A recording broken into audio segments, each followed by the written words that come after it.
Gimana caranya kita stop doom scrolling dan memanfaatkan waktu hidup kita sebaik mungkin? Di sini gue bakal jelasin singkatnya background gue dulu karena gue umur 19 tahun yang bisa ke gereja, masih ada waktu untuk keluarga, untuk bisnis bangun buat 20 orang di umur 19 tahun, dan juga gue masih punya waktu buat kuliah gitu ya. Dan gue percaya kalau kita bisa memanfaatkan level di mana self improvement kita sudah terbaik, di mana kita bisa memanfaatkan waktu kita untuk melakukan hal-hal impact bermanfaat, gue percaya kalian pasti bakalan hidup lebih bahagia.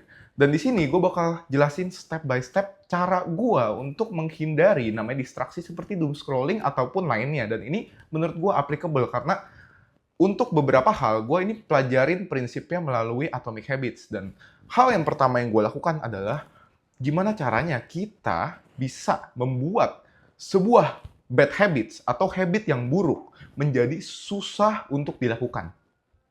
Pahamin dulu ya.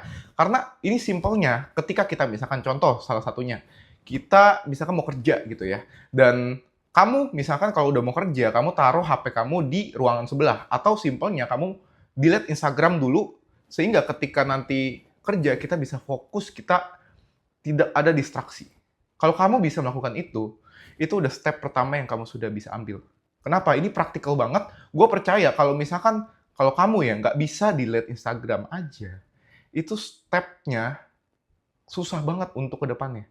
Jadi gue rasa kalau misalkan emang kalian jobnya di Instagram, it's okay, kalian bisa pakai laptop buat mainin Instagram ya. Tapi menurut gue, untuk di HP ya, kalian bisa coba delete dulu, nanti ketika kalian emang butuh, kalian bisa download lagi.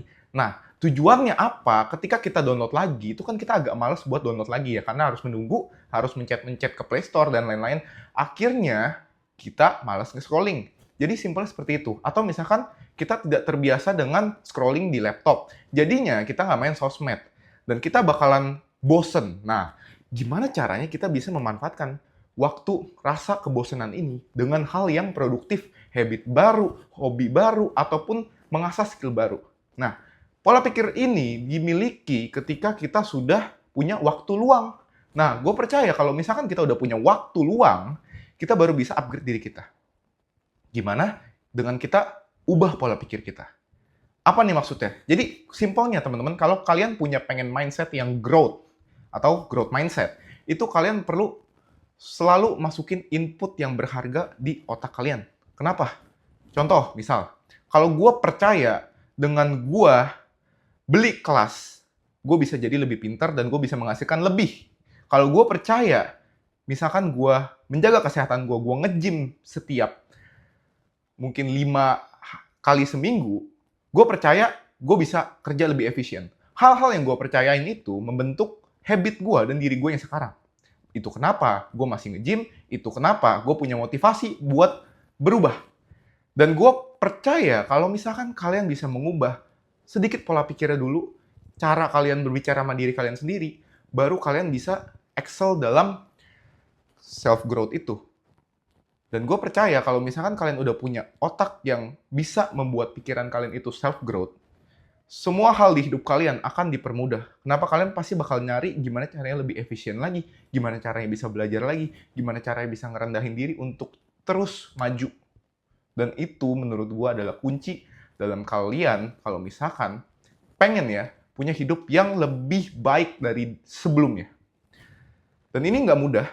Gue tahu beberapa di sini yang masih lost dalam tujuannya.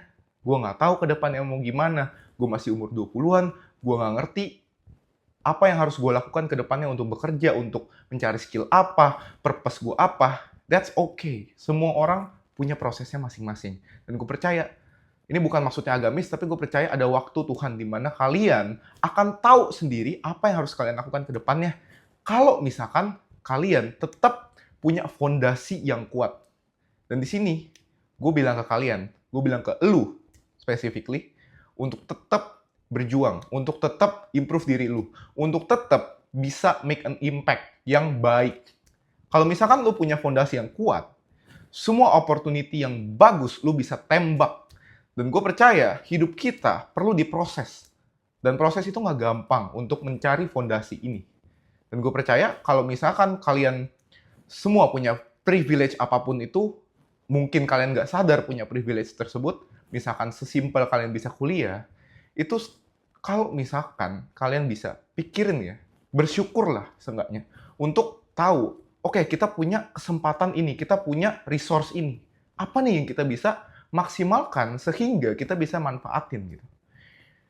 Itu yang gue percaya. Kalau misalkan kalian bisa, lu bisa gitu ya, untuk memanfaatkan semua hal yang ada di hidup lu. Bisa gak bohong sama diri lu sendiri, di mana lu bilang A, lu bakal kerjain A. Gue percaya hidup lu bakal lebih jauh impact-nya.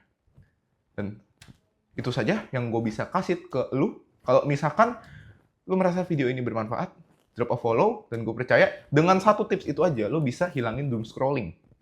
Simpelnya seperti itu. Dan dengan lu merubah pola pikir lu bisa merubah tindakan lu. Itu yang kedua. Dan yang ketiga, dengan lu mencoba untuk aware, untuk punya self-awareness yang tinggi, di mana lu pengen punya self-growth yang baik, lu bakalan berhenti doom scrolling. Semuanya dalam dua hal doang yang gue sampaikan. Yang pertama, lu harus punya mindset yang benar. Yang kedua, lu harus jauhi semua bad habits sebisa mungkin. Seenggaknya menyusahkan hal tersebut untuk dilakukan. Kalau misalkan lu pengen tambahin good habits, simpelnya, misal gue pengen coba belajar baca buku lebih banyak lagi. Gue taruh bukunya di depan laptop gue, sehingga ketika gue bangun, gue lihat laptop gue bakalan langsung baca buku. Karena gue ngelihat, oh ini ada buku nih, gue bisa baca langsung. Itu simple banget. Karena ya, simpelnya itu mempermudah gue untuk melakukan good habits itu. Simpel seperti itu.